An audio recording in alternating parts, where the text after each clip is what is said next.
episode 41 of the Impact Code podcast. Thank you so much for being part of the community. For those of you who are subscribers already, thank you for subscribing.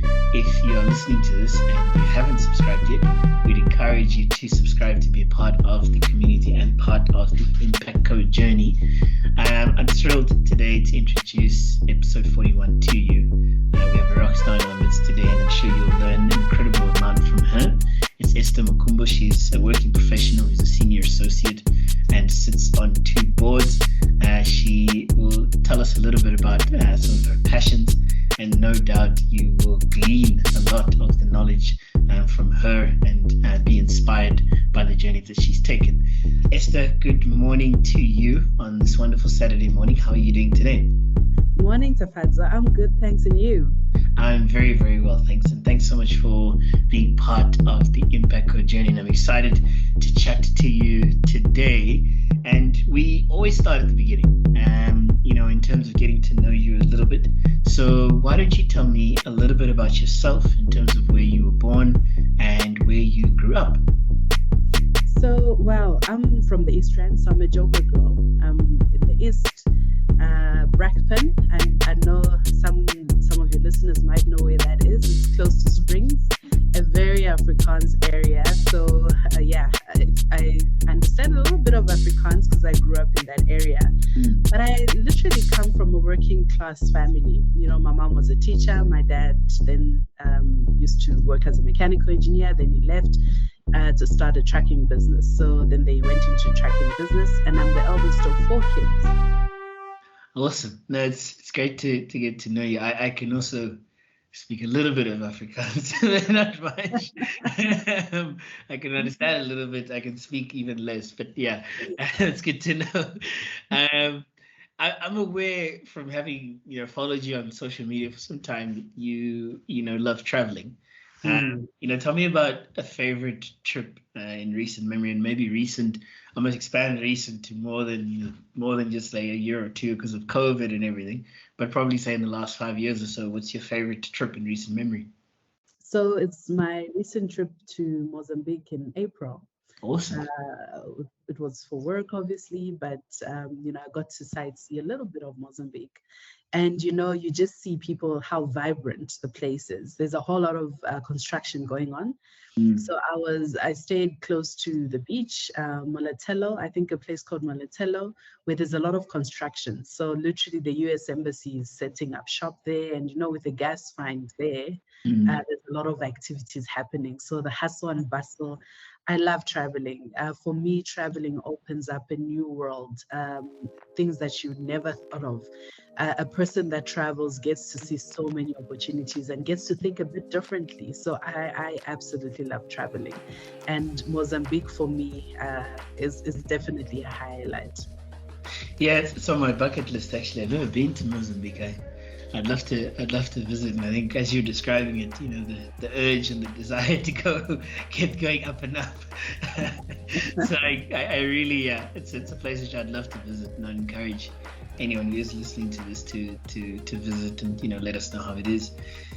I guess we could dive into the serious stuff. I want us to talk about mastering personal finance, and I know this is something that you are passionate about, and something that you're actively looking into. Let's start right from the very top. Tell me a little bit about the birth of that particular passion in personal finance, and perhaps a little bit about how that fed into the birth of Malkia Invest as well. So I think it comes from a financial lack. It's not anything fancy. It literally comes from financial lack. I saw my parents' business fail. The trucking business failed, and I was in my final year of varsity. And when I started working, I also experienced financial lack because I was trying to be everything to everyone financially. And I could see the pattern, from my grandmother who sold vegetables to my dad's business failing, and ultimately to me. Being this working professional, yet I couldn't survive till month end. I was always running out of money before month end. And it was this awakening to realize that there's a pattern here. And if I don't stop the pattern, there's going to be a perpetual cycle. And I think for me, it was realizing that, wait a minute, I am earning a little bit better than the average South African, and I can better manage my money financially a bit better than I was doing. So it was this starting this journey of educating myself, investing in my own personal knowledge about managing money, because you wake up one day and you're earning an income, and all of a sudden you're expected to know what to do with money, and it's not as simple as that. You get I always envy people that have parents that have shops or businesses that work in those entities and get to learn how to manage their finances early on. But I was one of those unfortunate few that was thrust into this world of working, and all of a sudden I needed to know how to manage my money. And I think it was realizing that I need to be intentional. I need to know, and personal financing campuses, budgeting. So from earning an income to budgeting. How do you use that income that you're earning? How do you then make sure that you're learning how to manage your credit score? Because ultimately you need to buy a car, you want to buy assets, you want to have access to assets, and sometimes your income is not enough to buy those assets. You need them in certain instances. If your career needs you to travel, you need a car. So it's about managing your credit scores, knowing how to save and invest a portion, for the future. So it's about surviving now and surviving for the future. How do you balance the two? And that for me is what personal finance is, and protection. So yes, I'm working now, but what does it mean when I'm no longer working? How will I survive if I'm retrenched? And we've seen COVID has shown us that. How will you survive without an income? So I think it's having those discussions and being frank and real and practical with what you have. So I think that took me on a journey, and I think it's led me to where I am. But ultimately, it also feeds into Malkia. You mentioned Malkia Invest. I was working in a bank and I was seeing all these economic opportunities. And what struck me is, whenever I'd go to businesses or business site visits, you get all these workers, but there would be none of them at shareholder level. There would be none at board level. And it got me thinking to say, how can women, specifically women, because I'm passionate about women, how can women participate in the economy? Yeah. And the factor that comes in is that a lot don't have what we call contribution. So if you're in a business, you want to own shareholding, you need a little bit of your own contribution. And the contribution usually is, if it's a big business, it's a large amount. And women don't have access to capital, especially Black women, similar people that have grown up in an environment that I am. They're usually the first in their family to have good jobs. So they've also got that thing of Black tax. They're not only surviving, but they're also, paying it backwards to their parents, to their immediate families, as well as trying to grow families. And Malkia was born out of three co-founders who were friends, and we all worked at the bank. And we decided, we want economic participation. How can we do it? And we decided, let's start with 2,000 Rand each person. Let's invite our friends and let's start contributing 2,000 Rand each. And that was in 2016. And, from 2016 to now, having raised over 1 million Rands, that for me, from 2,000 Rand, from contributing 2,000 Rand each, for me speaks volumes, because now we're no longer coming to businesses with begging bowls. We're coming with saying, we've got the knowledge, we've got the skills. We're working professionals in different industries, so we have insights into different industries, and we've got our own contribution. So we're just not coming without anything, we're coming with something. And I think that's where Malkia then was formed. Yeah, it's quite a lot of profound thoughts, and I think a real appreciation of your journey in terms of where you've come from and where you are. And I'm looking forward to digging into a little bit about that, in the questions and the discussions that we have to come. And I guess to ask, a direct question, what does mastering your personal finance actually entail? The nuts and bolts of it. What does it actually mean? For somebody who maybe has maybe just got their first pay packet or pay slip, and they hear this sort of buzzword or buzz phrase, as it were. What does mastering your personal finance actually entail for people? I think we have to bring it into the context. Yeah. So I like to listen to a lot of the American financial people, personal finance people talk about, you need to live below your means. You need to, budgeting the 70-30, 70, 50, 30, 20 rule. And I'm always struck to the context in which we operate. When you live in Africa, there's various things. I mean, let's give an example right now. ESCOM. No one could have foreseen the current load shedding we're going through. Yeah. Now that's an added cost for a typical household to now try and overcome. So you're getting your inverters, you're having to get this. So that sphere of how things should work sometimes no longer apply. So it's about, for me, practically balancing your current financial needs whilst trying to build for your future. So it's almost that balancing act of saying, how can I live now, right, in a financially responsible way? How can I budget? Where's my money going? So being intentional, understanding where's my money going. Is there ways I can cut? Because sometimes there is. There's certain things that you can cut, and typical things that people usually mention on my timeline is, takeaways, entertainment. Those usually in tough times go first.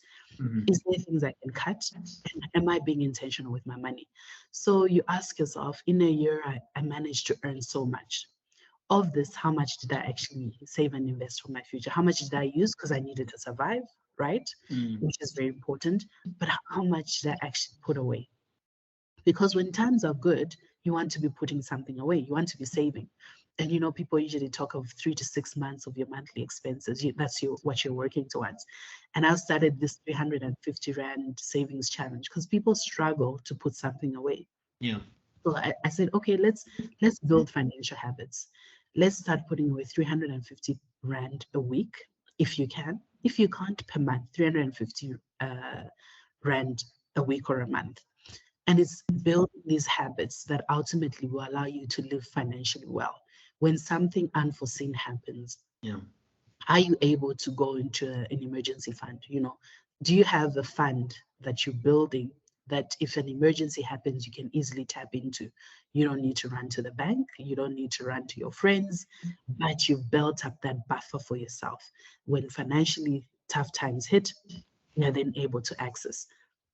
And then even further than that, right? Because savings has to do with between 0 to 24 months. Beyond 24 months, do you have something that you can survive financially? And that's where investing comes. And it's having that holistic view to say, manage what you have now, but also put something away for the future, because ultimately there's a future waiting for you. There's a future self waiting for you. And that future self will not be happy when you get there and you've got no money. Absolutely. I think those are some wise words. I think really apt, to anybody in terms of whatever stage of life they're in. I think it's about creating for that future, because that future is coming, as you said. And you mentioned, some of the challenges that we have currently in South Africa. One of them is among reliable electricity supply. Another is the rising fuel prices. Another is the rising cost of living at the moment.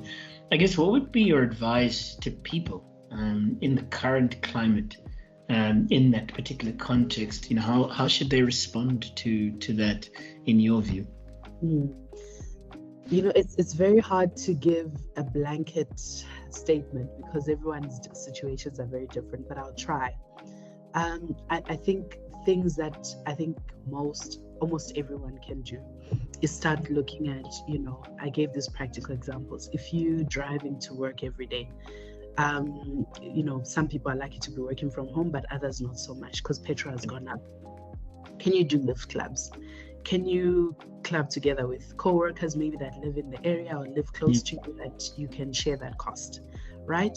The more you're able to share costs, the better, right? So that's the first thing. Transport. The biggest expenses: transport, rent or mortgage, where you live. Are you able to share? Some people are not. Are you in a position to share? I know if you've got a family, it's a bit harder. Yeah. If you've got a mortgage or a home loan, even there's nothing you can do because you owe the bank. Yeah. But if you're able to rent, it's a bit, the discussion becomes a bit better. Can you share some of those costs? Medical expenses. People have savings in those medical savings. And whenever you get sick, you go to the doctor. Now, Discam has introduced something where you can do online consultations. So it's not Yeah. as much as you would pay going to see a doctor directly. You do online consultations, if that's possible. Is that one of the ways? Yeah. Medicine. Can you get generic medicine, which sometimes works out cheaper than your original medicine? Yeah. Can you get generics, which are usually cheaper? Can you ask your pharmacy to give you generics? Transport costs, food. Food is a big expense. Yeah. Can you buy no-name brands? Because sometimes they work out cheaper. Look out for specials. You now have to become a bit more in tune in terms of where you're buying, when you're buying. That becomes a key focus. What you're buying. Can I buy in bulk if it's possible? Can I buy generic brands, that no-name brands that usually are cheaper? Can I look for specials? Now shopping becomes about looking out for specials, and which now becomes very important. So finding clever ways of managing your money in terms of your budget becomes very key. Yeah, you're quite right. I think it really is something that does need to be taken on a case by case, one, but two, I think there are obviously ways in each of our lives that we can to look to make those marginal gains, which do pay off over time in particular. And I guess I want to shift gears slightly, and I want to understand, are there any life lessons to be drawn out of your career of investing? Are there any life lessons to be drawn out of that? I think for me, it's several. Hey, there's no quick wins. There's no quick, unless you win the lotto, there's no quick gains. It's gradual. It requires planning, having being financially well, right? The thing of managing your money in such a way that you're financially well, you're able to meet your needs, your financial needs, as and when they fall, when they come around, right? Requires its intention and requires effort and planning. It just doesn't happen. It requires you to be actively involved in that process. And I think a lot of people don't sometimes get overwhelmed and don't want to, think about it. But I think it requires intention. And it's this idea that, setting yourself up financially requires effort. Yeah. You can invest over a period of time. I always give this example, if we started when kids were born, right, of investing a little portion of your income towards your kids' future, you would find, even if it's 200 Rand or even if it's 500 Rand, when your kids turn 18, they'll be better off financially than you would have been, better than I was. I mean, when I started working, there was so much that was required of me, but your kids can be in a better position. And you don't have to, have all these fancy products. You can be simple exchange traded funds. Buy one, a Satrix top 14, keep putting 215 there. Over time, it will grow. Money compounds. It's this idea that money compounds over time. Yeah. It will grow over time. You'll be surprised at how far you can grow just by being consistent. Consistent in the long run helps a lot. I think for me, those are the key things that I've learned on my journey. Yeah, and those are so translatable to life, to careers, to to families, to to anything. I think to friendships, to anything that people can translate some of those lessons to. I love what you said about no quick wins. It takes time, and anything of substantial value does take time to grow. And speaking of financial wellness, in South Africa, how can we empower women to learn about investing and to create wealth? How can we do that? And I know that's something that you do, but how can we further do that? I think give women opportunities, right? We know women are underpaid. We take time out to give birth. In my instance, when I took time to give birth, you get penalized for taking time to give birth. Mm. Give women opportunities, not only economic but financial opportunities, Mm. right? It starts there. If you're able to get an income, if you're able to grow something through someone giving you an opportunity, Yeah. please, that's the first step.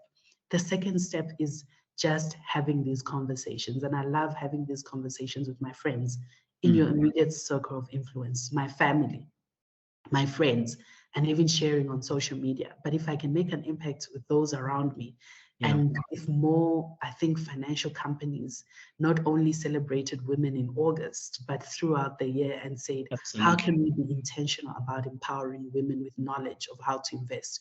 Because sometimes women are, that they take care of the household, they take it naturally. We're altruistic. We want to take care of everyone but ourselves.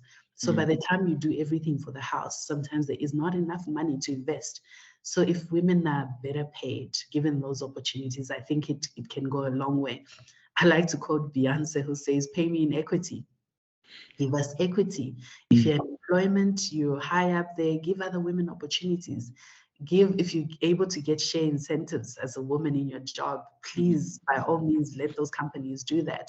And by empowering women not only with income but with knowledge, I think we can create such a formidable force, because women not only don't only take care of themselves but those around, and we need more women knowing about how to invest money, because women are naturally good at managing money. Hey, they can make a budget last out of nothing. So Mm. or our original position is to be good with money. It's just that we haven't had enough of it for us to go out and seek other opportunities besides taking care of the household. I Mm. know women that are part of Stockfells that are doing amazing things, starting businesses through Stockfells by contributing, and then sharing those. Then they're able to get loans Yeah. from those Stockfells to start small businesses. So I think giving women opportunities is the first start. Economic opportunities.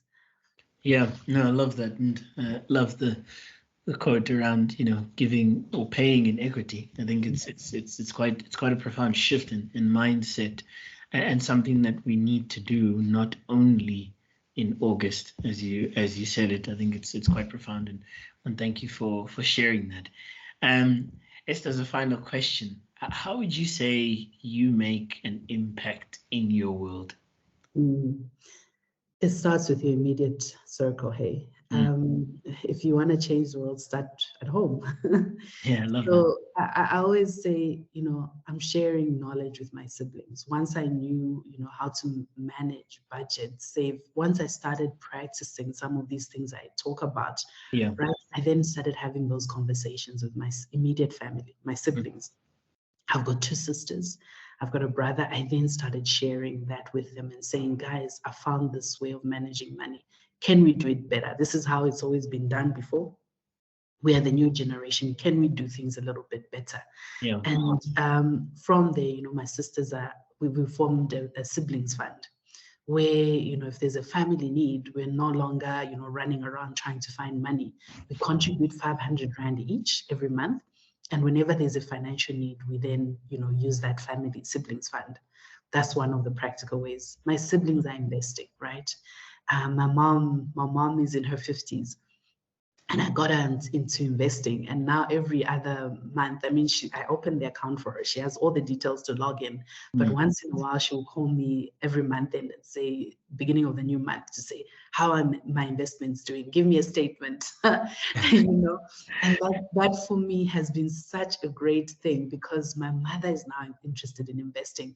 And we obviously talk about high level things, what are the things that you need to look at, and imparting that knowledge, and seeing my mother, who's over 50, investing and being interested in markets, for me has been such a blessing to me. My friends, speaking to my friends, speaking to those close to me. If I meet someone, on the train, I know I'm probably one of those annoying people that will talk about investing and ask you, hey, are you investing? Are you saving? How can we think about money differently? Mm. And it's this thing of having money conversations Love that. early on, because I feel like, I don't know if it's our culture or maybe it's my family, but money was never talked about. It was almost a taboo. Yeah. It was almost, yeah, you don't know how much you get paid, or you ask for something, or it's, oh, we don't have.